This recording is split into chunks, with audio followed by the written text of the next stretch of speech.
और बुद्धिमान स्त्री जो होती है वो साड़ी पर पैसे कम खर्च करती है, वो गाड़ी पर पैसे खर्च करती है। साड़ी मीडियम कीमत की हो लेकिन गाड़ी टॉप की हो, और लाड़ी टॉप की हो, खेती बाड़ी टॉप की हो, गले का हार भले ही साधारण हो लेकिन आपके चलने के लिए सुंदर कार होना चाहिए। गले का हार तुम लाद कर लेकर चलोगी लेकिन जो तुम्हारे द्वार पर कार खड़ी होगी वो तुमको भी लाद कर चलेगी। इसलिए कार खरीदो, हार के चक्कर में जिंदगी मत हार जाओ। हार हल्का ले लो लेकिन कार टॉप की ले लो।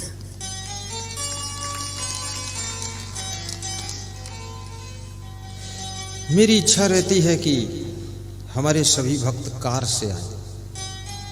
कोई ये फटफटी से मत आए, मोटरसाइकिल को फटफटी कहते हैं। कार से आइए, स्वयं चलाइए। अगर पत्नी होशियार है तो उसको भी सिखाइए। तुम थक जाओ तो वो चलाए।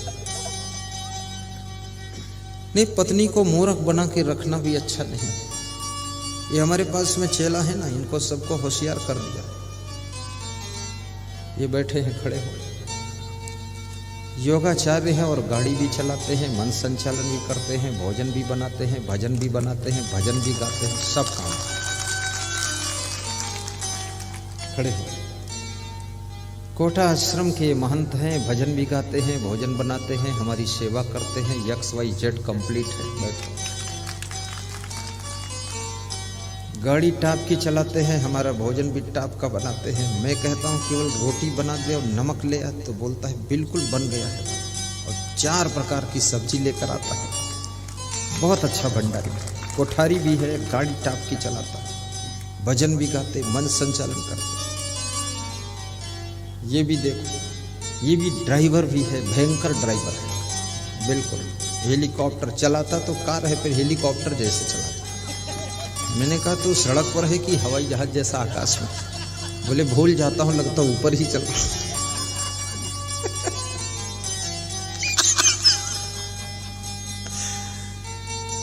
इन महिलाओं को भी होशियार बनाइए, इनको सब सिखाइए। वो युग जा चुका है,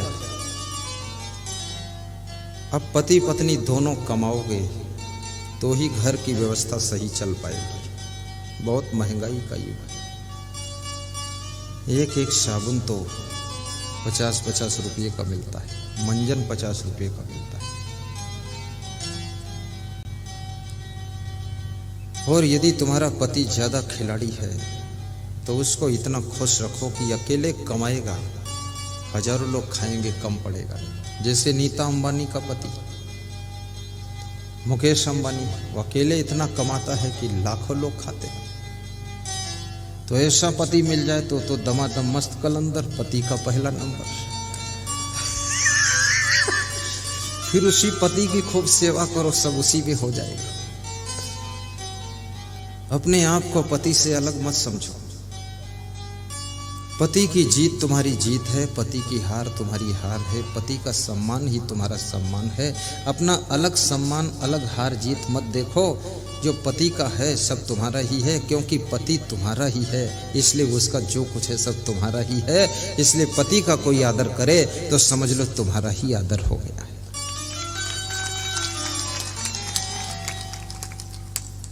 शायद बंद।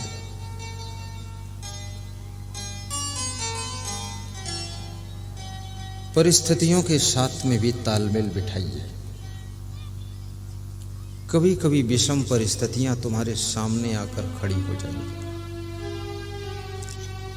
तुम्हारे मन में घबराहट होगी, इन परिस्थितियों से कैसे टकराऊं। याद रखना, तुम उस देश के सपूत हो जिस देश में राम जैसे भगवान का अवतार हुआ था, जिन्होंने 14 वर्ष जंगल में संघर्ष किया था, कठिन परिस्थितियों में भी मुस्कुराते हुए जीवन जिया था। उस देश के तुम बाल गोपाल हो। उस देश की तुम महिला हो जिस देश में सीता जी ने जंगल में भटक भटक करके अपने पति की सेवा किया था। ना महल था, ना चहल पहल थी, सुनसान था, लेकिन फिर भी सीता के चेहरे पर मुस्कान थी। तुम तो महलों में रहती हो, अपने पिता की सेवा, पति की सेवा और ससुर की सेवा, सासू की सेवा मुस्कुरा कर करना, कोई चिंता न करना। सीता जी से ज्यादा तुम्हारा सौभाग्य अच्छा है। उन्हें 14 साल वन में भटकना पड़ा था, तुम्हें कभी वन में भटकना पड़ा? कभी नहीं। हाँ, मंदसौर की सिटी में जरूर तुम सामान खरीदने गई हो, भटकी नहीं हो। वो सोच रही थी ऐसा ना बोल दे भटक गई है। नहीं, भटकी नहीं, सामान खरीदने के लिए मार्केट में। सीता से ज्यादा तुम्हारा सौभाग्य अच्छा है, और तुम्हारे पति के अंदर राम के गुण भी है, और तुम्हारी पत्नी के अंदर सीता के गुण भी है। राम और सीता की कहानी लिखने वाले तुलसीदास से तुम्हारी कहानी कोई लिखने वाला नहीं, लेकिन तुम्हारी कहानी करीब करीब हम बहुत कुछ जानते हैं, इसलिए लिख तो हम भी नहीं सकते हैं, पर माइक में बोल सकते हैं। आप जैसे पति पत्नियों को व्यास गादी धन्यवाद दे रही है, शुभकामना कर रही है। तुम्हारी जिंदगी स्वर्ग जैसी जिंदगी, और क्या चाहिए? सत्संग मिलता है, प्रेम से रहते हो, घर भी सुंदर बनता चला जा रहा है, उन्नति भी हो रही है, गुरुदेव की भक्ति भी बढ़ रही है। यही तो स्वर्ग है, और क्या स्वर्ग है?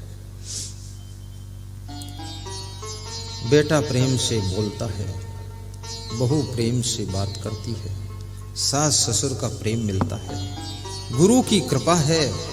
सुबह शाम सत्संग की आवाज अपने घर में गूंजती रहती है, भजन कीर्तन बजते रहते हैं साउंड में, तो समझ लो तुम्हारा घर ही मथुरा है, वृंदावन है, घर ही अयोध्या और काशी है, और घर ही हरिद्वार है।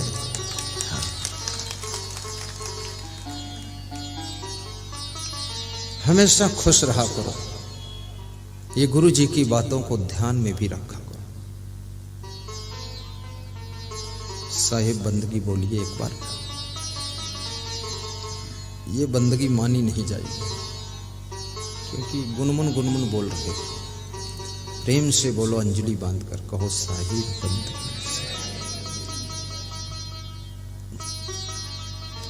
पीछे वाली महिलाएं कह रही हैं कि साहिब बंदगी में भी टाइम क्यों बर्बाद करते हो? प्रवचन सुनाओ, फालतू बात मत करो।